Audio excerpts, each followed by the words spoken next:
Call of Duty Modern Warfare 3 gets an official release date and trailer, Square Enix shares drop, and sources claim it's due to Final Fantasy 16 not reaching sales milestones, and Red Dead Redemption PS3 and 360 version gets ported to the PS4 and Nintendo Switch. We have all this to go over, but before we do, destroy that like and subscribe button and share this video to keep the community informed. Now, just today, Call of Duty Modern Warfare 3 got an official release date of November 10th. And this was revealed through a teaser. Nothing of real substance was shown during this teaser, but they did it in their typical Modern Warfare fashion. So you had that trailer with the sound waves and different animations happening on screen, some dialogue exchanges, but overall, nothing really there worth discussing in deep context. But we did get a release date of November 10th, and I imagine we're going to get some gameplay shown someday soon as they are ramping up to show more of the Call of Duty Modern Warfare 3 game.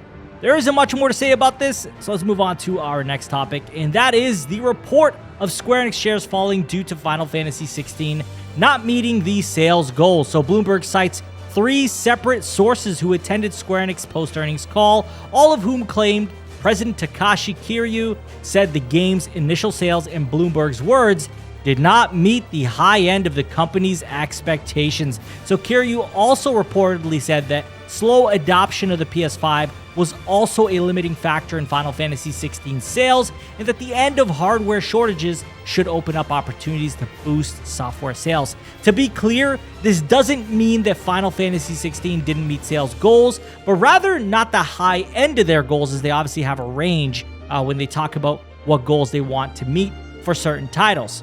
Now, I see a lot of discussion about people talking how Final Fantasy 16 is failing, or they should have dropped it on the Xbox, or they should have put it on the PC day one, and all these different types of things to kind of claim that that would have solved the problem here. You got to understand, if it was on PC, if it was on Xbox, the sales milestones would have been much higher as well, because now we're talking about 3 platforms.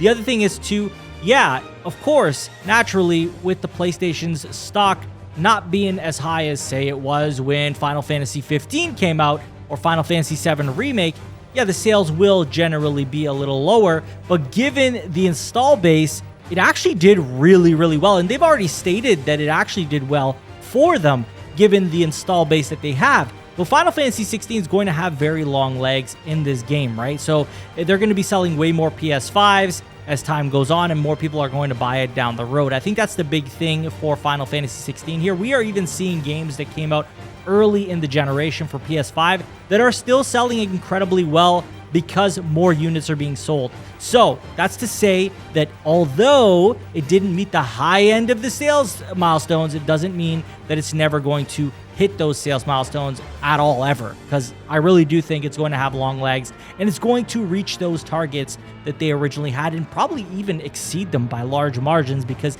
FF16 is doing incredibly well already and is an incredible game. Now, lastly, I want to talk about Red Dead Redemption and the poor 30 FPS port we are getting.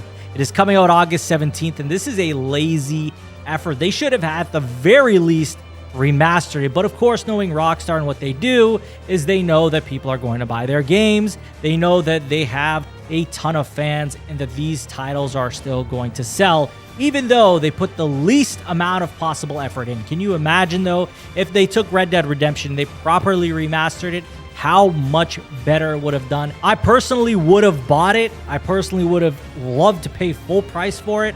But now, with it being the way it is, I don't even intend to buy it on a steep sale, because, while it's just the 360 PS3 version, you know, port it over, and of course, yeah, they're going to have a 4K resolution, but who cares if the FPS is still down to 30, and that's really all they've done, right? I would like to see something way more there, and unfortunately, given what it is, this is a piss-poor effort to even bother trying to give the fans something that they want. I saw a lot of people talking about this possibly being a remaster, possibly being a remake. And of course, you know, if you really follow Rockstar like that, you know that that was pretty ambitious for them. So honestly, very disappointing. I'm not too happy about it, and I know a lot of people aren't happy about it, but it is what it is. Well, that is all I have for you guys in today's video. Please let me know what you guys think of all this great news and not so great news in some cases. As always, if you enjoyed the video, hit that like button. If you didn't enjoy the video, hit that dislike button. Share the video to keep the community informed. and subscribe if you're new. I'll talk to you all on the next one. Take care.